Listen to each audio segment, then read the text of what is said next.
Okay, Bismillah ar-Rahman ar-Rahim. So we're going to start, inshallah, lecture 2. We're going to continue from yesterday's lesson, which is eradicating our excuses, okay, or getting rid of our excuses. And we were on this third one, I believe, and we were talking about how the media is so negative and our da'wah won't make a difference anyway. So let's recap this one really quick and then move on to the next point. So what was it again? What were some things we mentioned? You should be taking notes on these things, by the way. So. Why does it say Sharia law is going to get your mama? What? Where? The comic with the posters for Sharia law is gonna get your mama. mama. Yeah, doesn't make sense actually. I have no idea. But really, does Islamophobia really make sense at all? No. Okay, so you could and that's why it's funny because it says over here the end is near, and they call me a nut. Right? So you think of this person as crazy, but really the real fanatics sometimes are the ones who are doing these types of things. So what are some other things we can think about that our da'wah won't make a difference? Yes, Maria. I thought about because yesterday I wanted to say we should have more interfaith organizations so we can educate non-Muslims about the real message of Islam. Okay, so have more interfaith type of dialogue so we can actually tell them about Islam. But let's try to get rid of this excuse though. So again, the excuse is that our da'wah won't make a difference. What's the end of Surah Al-Ghashiyah? Allah subhanahu wa ta'ala mentions لَسْتَ عَلَيْهِمْ بِمُصَيْطِرٍ إِلَّا مَنْ تَوَلَّى وَكَفَرْ فَيُعَذِّبُ اللَّهُ الْعَذَابَ الْأَكْبَرَ. Okay, so the point of this ayah is it's not our responsibility to change their lives. Okay, our responsibility is just to convey the message. My teacher, may Allah subhanahu wa ta'ala have mercy on him, he was older and he passed away some years ago, and he was from Chicago. He said, Waseem, always convey, don't convince, don't convert. Okay, so convey, don't convince, don't convert. So don't worry about convincing someone, don't worry about converting. Sometimes we get too emotional about these things. Rather, we should just try to convey the message. That's our responsibility. Guidance is in Allah subhanahu wa ta'ala's hands. There's 2 types of hidayah. Okay? You guys again should be taking notes. Number 1, hidayatul bayan. This is the hidayah that's basically in our hands. This is the hidayah that we can tell people. It's our speech that we can tell people or give the message to other people. Hidayatul bayan, which is speech. So I'm giving you hidayah right now. Hidayatul bayan. And then there's hidayatul tawfiq. Tawfiq, this is from Allah subhanahu wa ta'ala. This, and it's also called irshad. Hidayatul irshad. So this is something that only Allah subhanahu wa ta'ala can give. No matter, for example, the Prophet sallallahu alaihi wasallam, he went to Abu Talib, his uncle. He loved him, and he was very beloved to him. But Abu Talib never became Muslim, right? He never became Muslim. Why? Because Allah subhanahu wa ta'ala didn't give him the tawfiq. And usually, it's not to blame, a'udhu billah, Allah subhanahu wa ta'ala. We'll talk about this some other time when we talk about qada wa qadar. But this is something, because shaitan did that, right? He blamed Allah subhanahu wa ta'ala when he said, you have misguided me, right? You have caused me to go the wrong way. So it's not us we cannot blame Allah subhanahu wa ta'ala. Allah subhanahu wa ta'ala gives tawfiq to the one who wants it. What is that? What is this one called? Hidayatul tawfiq. And Tasneem, could you close the door please so it's not. So this is, our job is again just to tell people, it is not to convert them. What's going on here? Okay. And it is not to, we shouldn't just take it so seriously. Even Ibrahim alayhi salam, one of the stories how it mentions in the Quran, how he was told to call people to Hajj. And if you think about it, he's in the middle of the desert, he just built a Kaaba, there's barely anyone there, and all of a sudden he's told to make this commandment, or call to people to come. And nobody was there. But he made he called people, and it was into Allah's hands, of course. He was going to bring people, and we see today, inshallah, may Allah subhanahu wa ta'ala make us soon be, let us be those who are going for a part of the groups that are going for the Hajj, part of the Hujjaj, and may Allah subhanahu wa ta'ala accept their sacrifices and their Hajj, inshallah, this year, those people who have went already and are going this year, inshallah. May Allah subhanahu wa ta'ala accept it from them and forgive their sins. But this is millions and billions of people throughout history have visited the Kaaba from a call that, when he wasn't expecting anyone, right? He was calling into the middle of the desert. Yes? Yeah, when Ibrahim, Allah told him to call people for Hajj, he stood in the desert and he said it, and Allah made his voice echo throughout the world. Yeah. So it was a call, and this is, again, it's if we're sincere and we're doing what Allah subhanahu wa ta'ala commanded us to do, inshallah He will put barakah in what we have to do. I really like this picture. If you see the guy, what he's doing. So this actually has to do with I don't have enough knowledge. Okay? So how is that not an excuse? So first of all, who has the one that we just talked about? The media one. Yeah. So go ahead and pop that. Or if you don't want to pop it, it's fine. Okay. Okay, good. Now the next one, I don't have enough knowledge. So it's good to be humble, right? And there's some truth to this, but there's also some other side. Yes? You can give dawah using your manners, or you can direct them to sources. Very good. Okay. So whatever you do know, you can call people to. And if you don't know the answer, that's one important thing. Don't try to answer everything yourself if you don't know the answer. Try to refer it to someone who would know.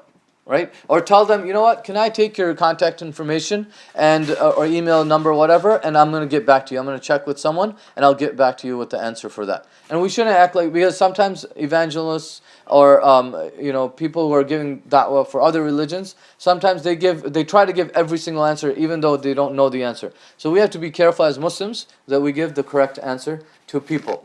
One of the things that and this is another thing, that we shouldn't have enough, or we shouldn't have arrogance either. Sometimes people spend maybe 8-10 years studying in their life. Yes, they've spent so much time dedicating themselves to the studying of the deen, but this shouldn't give them a false pride of arrogance either, or this feeling that I know everything, right? I become Mr. Mufti Saab now, right? And I am this and that, and nobody can try to even refute me or talk to me. So this, we should always let our knowledge humble us. Another thing, one of the projects that one of my friends, he mentioned in New York, he said that there was they call it basically, or him and his friends, they got together, they wanted to give da'wah. Now for some, especially now, nowadays, the people before, they were encyclopedias of knowledge. One scholar would be a master of fiqh, a master of tajweed, a master of tafsir, all these different subjects. And he was just brilliant at it. Nowadays, it's very difficult for us to be able to grasp all that knowledge, or even to find scholars who have all that knowledge. So one of these students of knowledge, what they did, them and their friends, they got together. One of them, they said, I'm going to study tafsir. Okay? I'm going to, inshallah, spend my life almost studying the tafsir and trying to propagate this message. The second one said, I'm going to try to propagate the message of the tajweed. Okay, I'm going to study tajweed, I'm going to try to simplify, I'm going to try to get it out to the masses. Another said, I'm going to study Arabic. Okay, another said, I'm going to study fiqh. So they study each of these subjects, and then they started teaching, to different people in the community. So this is one of the things that we can also try to do. And to try to spread the message of Islam. And we mentioned this before, the hadith, بَلِّغُوا أَنِّي وَلَوْ آيَةً, that even if there's one, ayah, go and convey this from me. So this shouldn't be an excuse. Yes? I want to make a point regarding da'wah. The way they make this, sometimes Islamic sciences, they appear to be really complicated. And during the time of the Prophet and Sahaba, there wasn't this fiqh and tafsir and balagha and all these different types of science. Just simple. He goes and he tells them the da'wah, and by his manners and the simpleness of his message, people would get convinced. SubhanAllah. Yeah, and I was just reading about it yesterday. SubhanAllah, I forgot already. And then that's what this is one of the problems of our times too. We forget things really, really quickly. Okay, and it's very hard for us to grasp it. I think it was Abdullah ibn Mubarak, rahmatullah alayhi, one of the great scholars, hadith scholars of the past. I'm pretty sure it was him, but he said that he spent 18 years studying manners. Okay, 18 years studying manners from his teacher. And it was either his quote or another scholar as well. He said, 2/3 of knowledge is manners. Okay? 2/3 of knowledge is manners. And there's a story that I wanted to share with you, which was I really thought it was interesting. There was a Christian missionary, and he was basically in the middle of Africa, in like the sub-Saharan desert, like in the middle of nowhere, pretty much, right? And he was giving da'wah for 40 years, calling people to Christianity. And he wouldn't be able to, of course you can't really travel all the way, far away and then come back and so on. So what he would do is they would, and these are of course the missionaries, and look how organized they are, they would actually airlift food, supplies, medicine, different things, drop it there, and he would use it for his da'wah. Okay? They would drop it, airlift it, drop it, he would pick it up, and he would distribute it and call people to Christianity in this way. So there's people doing all sorts of crazy things, right? And we need to make a little bit of effort, and sometimes it's difficult for us to do that. Well, my mouse for some reason is not working with me today. Space. Okay. I know I could move, but I'm trying to go down in my notes. Okay, so let's just go to the next one, inshallah, over here. This one I thought was funny too. So Superman sitting there for an interview, and it says, "I'm sorry, but we are really looking for someone who can see through lead." Okay, and the excuse over here was, "I'm not perfect myself, and or basically, I'm not perfect. I need to fix myself." So what should this little comic teach us about this? Think about it. Nobody's perfect. If you think that you're going to, spend your life becoming perfect, and then, you can give da'wah, that's never going to happen. You're going to die before that happens. Or if you think that, you're not good enough to give da'wah, I don't want to put like the missionaries or other people down, and there's some very, very good people too, who are Christian missionaries and things. But if you look at their lives and what they're doing, so a lot of them, or not maybe a lot, but some of them drink. Okay, alcohol. Alhamdulillah, most of us, or all of us, we don't drink, right? And we can call people to good things. Some of them, they are very promiscuous, right? They have affairs and doing lots of nasty things. Alhamdulillah, inshallah, we don't do these types of things, right? Some of them, they cheat people and they lie and they steal money and they're fraudulent, right? So, inshallah, we're not doing these things. So there's a lot of positive things that we're already doing. We can call people to those things, right? We can try to become the best da'is, inshallah, in this way. Yes, Abdullah. Yeah, adding to what you said, as long as we're not doing any of the kaba'ir, we're not like stealing, we're not killing anyone, we're not doing zina, we're safe, in general. That's a good point. So as long as we're not doing the kaba'ir, the major sins, inshallah, we should be, trying to go and doing, and even if you are doing some kaba'ir, you're making tawbah and you're asking for forgiveness, then you can still call, but be careful not to call to things that, that you're involved in, because that your da'wah will not be effective. But you can always try to fix yourself, because remember I mentioned that before. When you're trying to call others to something that is good, it's a reminder for yourself first. Okay, about being shy now. Okay, so this is one thing that definitely, just remember, I've been mentioning over and over again, da'wah does not necessarily mean you have to give up or get on the pulpit and give khutbah, or on the big stage and be giving da'wah to 1,000 people at a time or something like this. It could be one-on-one. Okay, if you're really personable, you have, you're good at making friends and stuff like that. That could be a part of da'wah, right? If you have influence. Yes. What my mom does is, those Waseem pamphlets. There's like 16 of those. She always gets those and she gives them to whoever she sees. So she doesn't have to talk to them. She doesn't have to look at them. She just says, "Do you want to read this?" And MashaAllah. she just gives it to anybody that she meets. Very good. So this is very important. So a person, what we did in Sacramento was we got like these pamphlets, Waseem pamphlets, and there's Gain Peace. There's other organizations as well. So we got their pamphlets, and we went into different doctors' offices, Muslim, places, basically, not even just Muslim, but even non-Muslim ones. And we said that if you wouldn't mind, because a lot of places they have Christian literature, and they usually don't mind if it looks pretty nice. So we got a display, and we put it in their office, and as just reading material, we put stuff over there, and we would go there once every month or so, and try to refill those things if they were empty. So these are some different things. Again, da'wah does not necessarily have to be something that we do in a public setting. It could be very private as well. Yes? There's something I realized over here, brother, that as we shouldn't try to act like the Christian missionaries, because the way people generally hate the way they act. I mean, when you go knocking on people's doors or handing out paper, I think people over here get intimidated by that. I think that's a very good point that Abdullah is making about how the Christian missionary kind of their style, okay, and their approach, it's very aggressive. At the state fair, and this is one of the things that I've learned that through the years in da'wah, you do not have to. You should be a little bit aggressive, not aggressive. That's not a right word, but you should push your message a little bit. Like for example, I'll give you an idea. So, or what would happen at the da'wah booth. We would have a really nice table. We'd have Quran, CDs, all these things. And there's the California State Fair, there's over 1 million people who come. So there's like thousands of people coming to our booth. And if we were just sitting there and we were just like sitting back, and I tested this, so I know it works. So if you sit behind the table and you just like looking and waiting for people to come, people aren't going to come to you. Okay? If you go and you're standing in front of the table and you have pamphlets, people are more likely to take it and start a conversation with you. And one of the brothers, may Allah subhanahu wa ta'ala bless him, one thing he would do is he would catch something that, like for example, if someone's wearing a nice shirt, oh, that's a really great shirt you have on there, would you like a pamphlet? Oh, sure, I'll take one.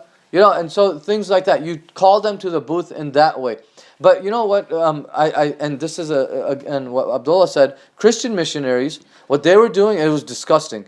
They were standing there with the booth, and they had pictures of aborted babies. Okay, it's very, very disgusting. It's like basically, it's like acid going into the. One of the ways that they abort babies is that you drink acid in a way, or you eat a pill which has kind of like this acidic thing, and it burns the baby alive. Okay, so they took pictures of that. They got pictures of this, and they start handing. You want to do this to your child? And they're putting it in people's faces, and everyone's like, "Ew, that's disgusting! Like, I don't want to see that." And they're running away from people. Okay, so we shouldn't be of those type of people, or standing in the middle of a busy walkway and handing out people things. Usually that whatever you're handing out ends up in the trash. So we should be very careful. We shouldn't be getting into people's faces. However, we should try to do our best to get our da'wah out, and we shouldn't be just sitting back behind the table waiting for people to come to us. Okay, and we should also be creative in our da'wah approach. Like Hassan and Hussein radiallahu anhuma, remember what they did with the old man? Yeah, they taught him how to make wudu indirectly. Okay, they taught him how to make wudu in a very indirect way, so that he wouldn't be offended. And it said, "Oh uncle, could you please judge between us which one makes better wudu?" Okay, so he then go, "Uncle, you're making wudu wrong. Yeah, you have to do this, you have to do that." Sometimes we're disrespectful in the way we approach people, and we should be very considerate and use different types of techniques. Another one. Okay, this was funny. It says, "My parents say it's their house, but when it's time to clean it, magically becomes my house too." Okay, so the point over here was that we need to first focus on the Muslims, and then we can give da'wah to other people. And there's Jama'at al-Tabligh, mashallah, they're doing a great job. But one of the things that a lot of their members, they'll say, is that, well, we need to first give da'wah to the Muslims, and then we can be an example to the non-Muslims. And what is an excuse, or how can we get rid of that excuse, basically? Of that we don't go to the other people, we only have to fix ourselves. So how can we, yes, Khadija.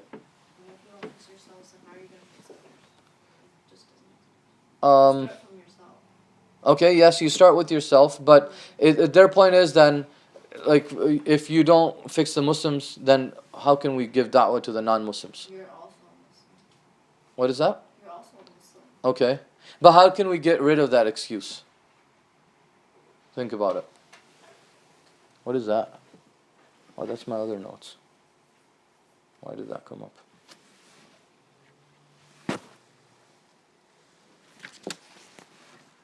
Okay. Where are we? Is this the right one? Yes.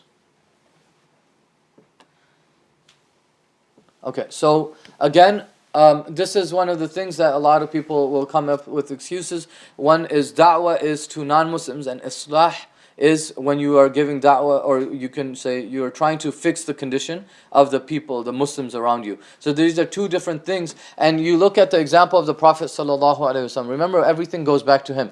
There were munafiqeen in Medina. Okay, again, we're not considering people munafiq and calling people out like this, but there are munafiqin in Medina, right? There's no doubt about that. Did the Prophet ﷺ sit back in Medina and say, well, you know what, we have munafiqin, we need to fix their condition first, and then we can go and give the message to other people and the emperors and the kings and other people outside the city of Medina? Did he do that? Obviously no, right? So it's a two-part effort. Yes, you give da'wah or islah to the Muslims, but you also give da'wah to the non-Muslims as well. Okay? It has to be both at the same time. It's not something that we pick one and not and ignore the other.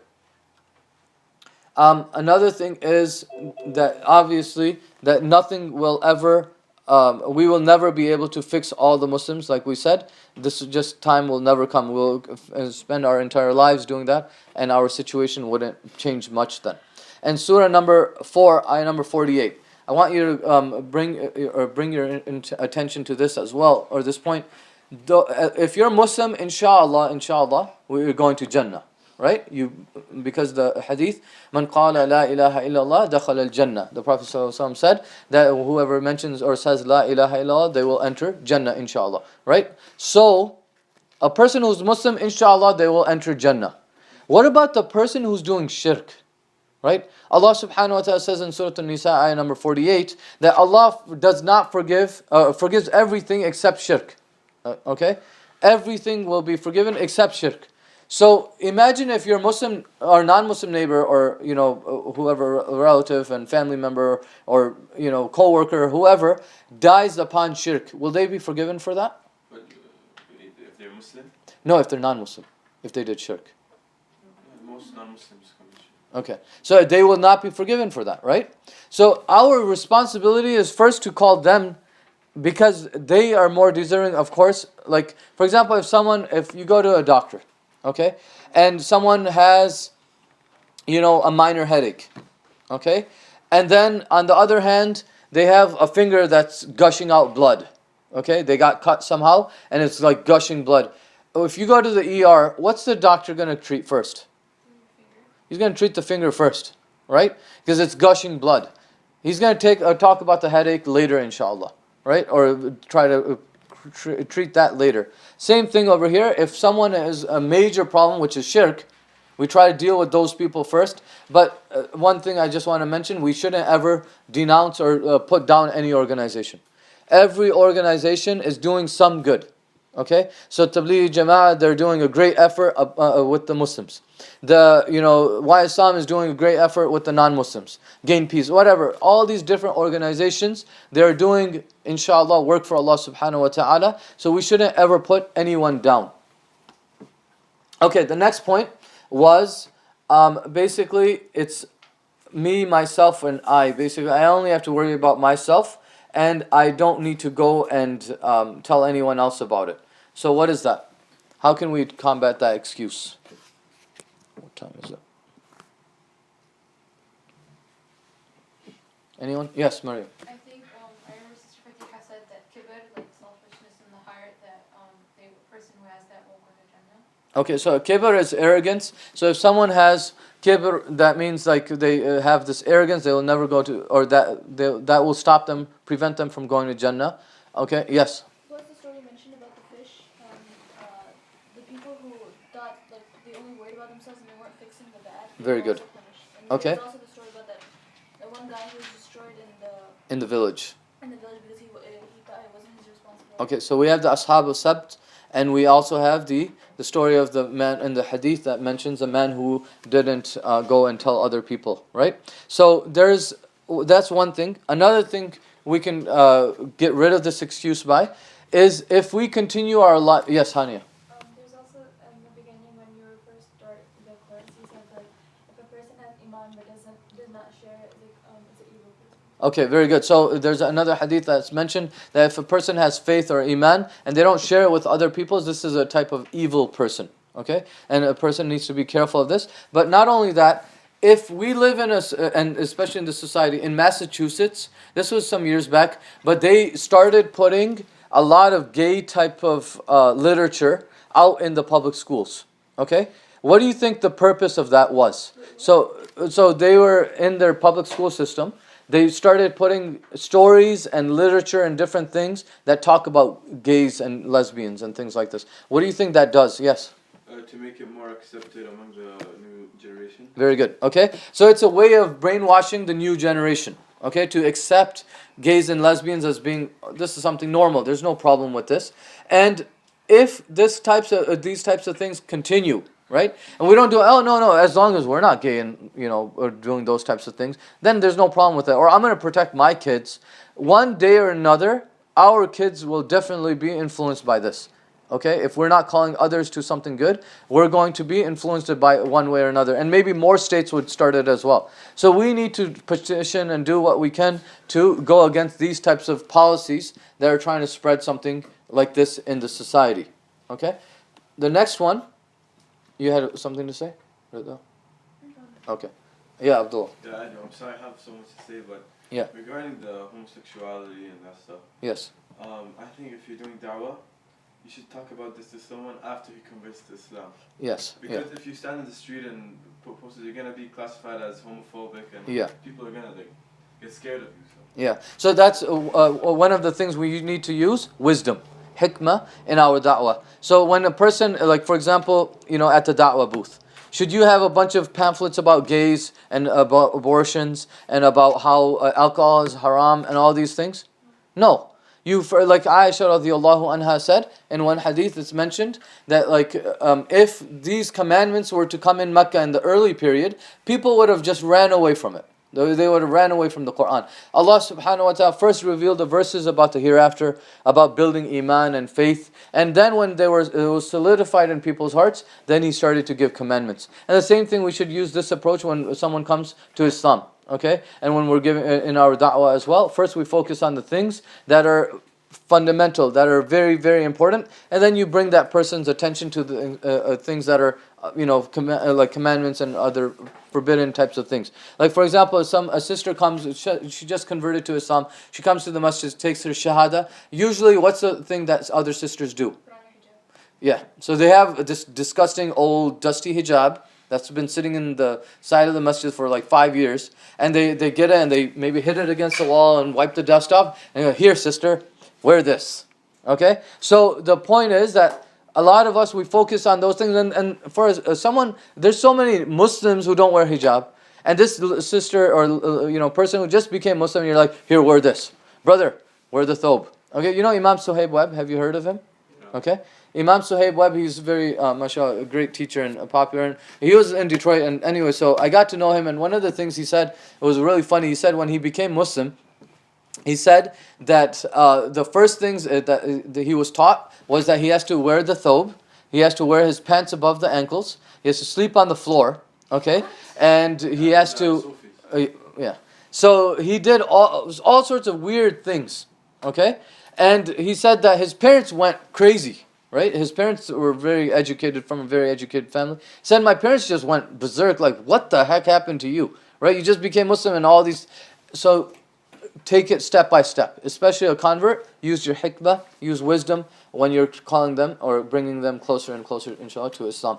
And focus on the fundamentals. Yes? Basically, leave the controversial issues like polygamy or terrorism or Yeah. hijab or any of those, like, not necessarily for them to discover by themselves, but Yeah. like after the foundation principles have settled in. Okay. With the terrorism, the thing is, it's good to have because it's a huge misconception people have. Yeah, unless they ask Yeah. themselves, like, why is polygamy allowed or anything Yeah. like that, then you answer the question. Yeah. Other than that, you just... Very good point. So one of the things, our hot takers, that we don't sell them, but the Why Islam pamphlets, the Jesus one was very good, the Quran one, who Allah is, who God is, and the Prophet sallallahu alaihi wasallam, who is the Prophet. Basic Exactly. So you focus on those.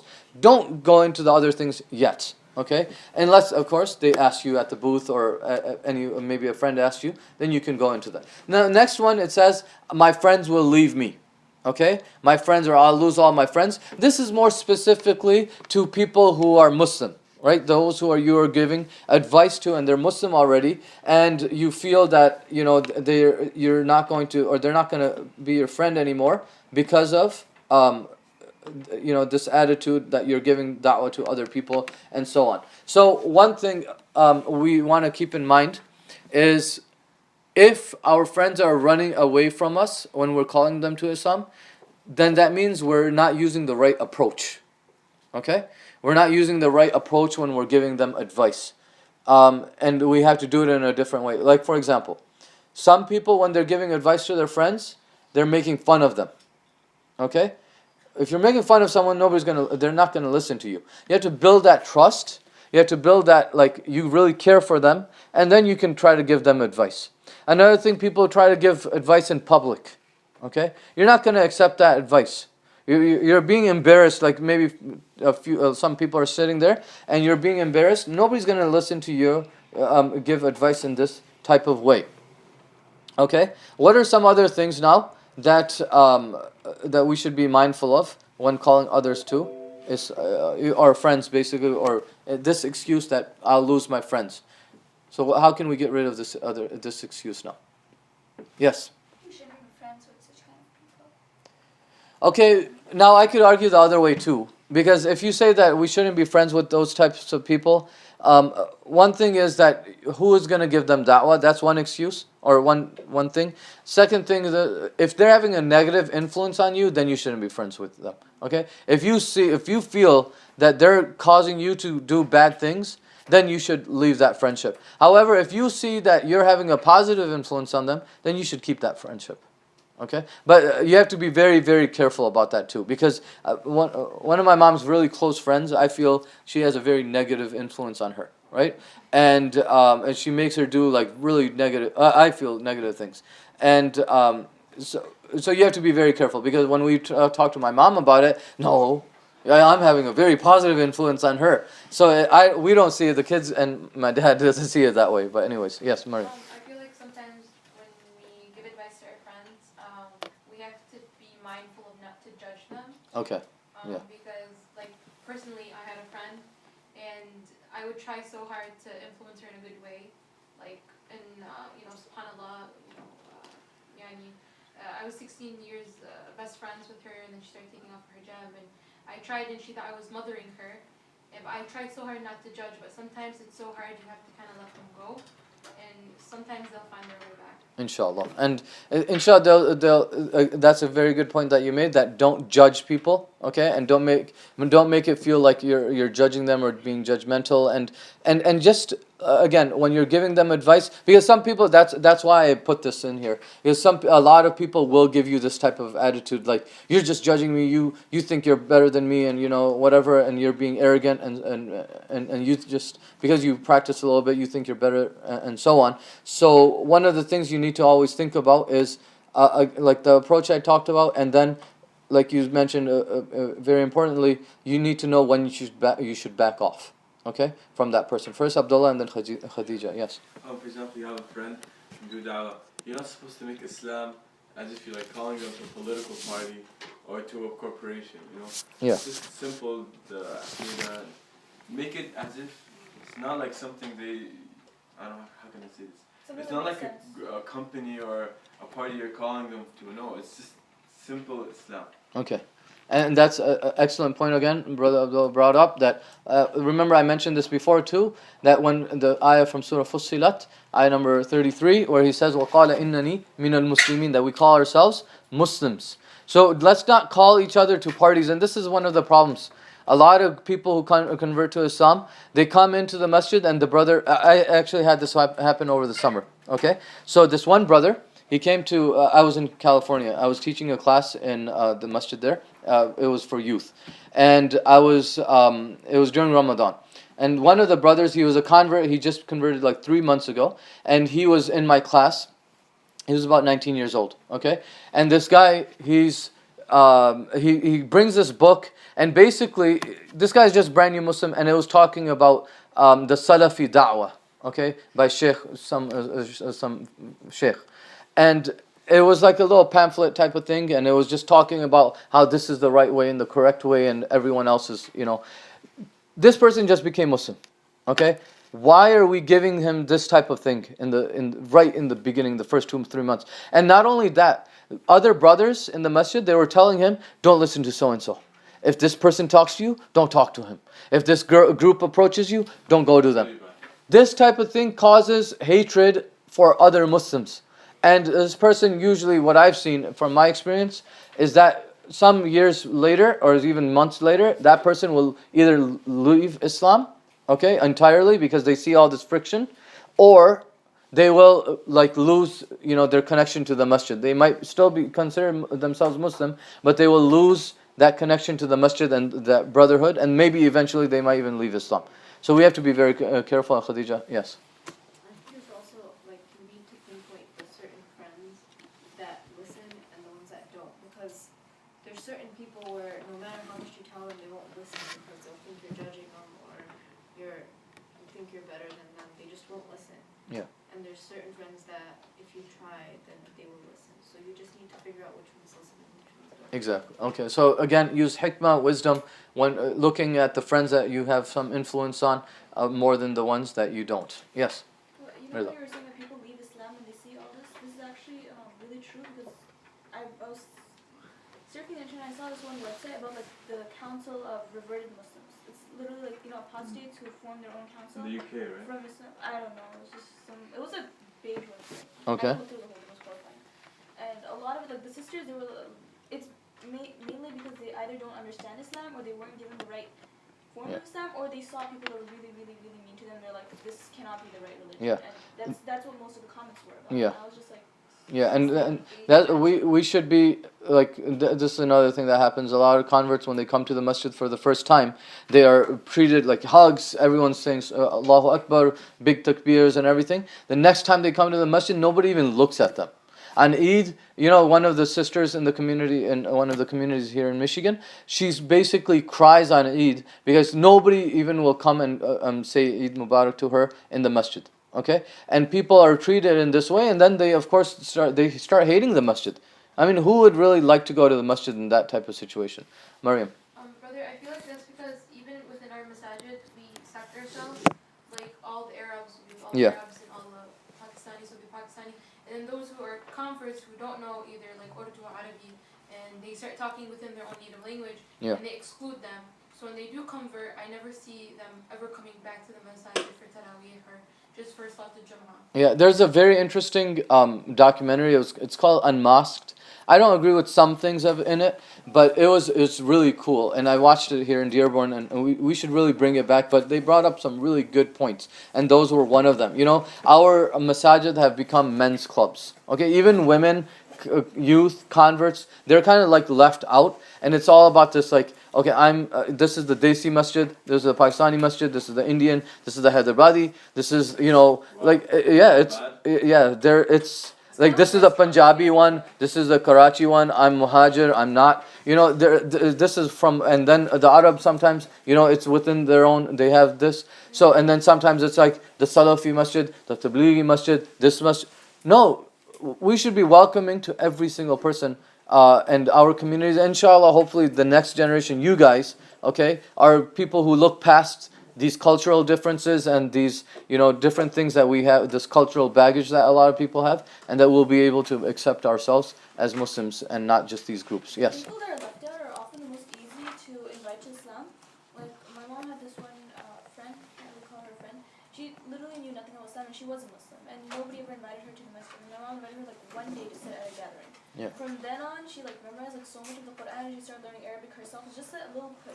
And if everybody's ignoring them, if one person brings them closer, then they're likely to stick with that person and follow whatever that person says. Yeah, if they're a good influence, then. And that's something even myself, I don't feel like I'm a very sociable person. I don't feel like I'm very, some people you can make friends like that, right? And I don't feel like I'm that type of. I'm very quiet. I go to the masjid, just say salam, walk out, stuff like that. But one of the things I've noticed too is that people don't really give, salams really anymore. The other day I was at the masjid, and after Isha I said salam to a brother, and he just like kind of like shocked when oh, alaikum salam. And this little bit of attention, it would make the society so much different in our masajid, right? Rather than just giving salam and talking to the brothers that you know, try to reach out to people that you don't know. And Khadija and Maryam, and then we'll stop. And tonight, today, we'll have the 6th period. We'll talk about lesson number 3, which is dispelling Islamophobia, inshallah.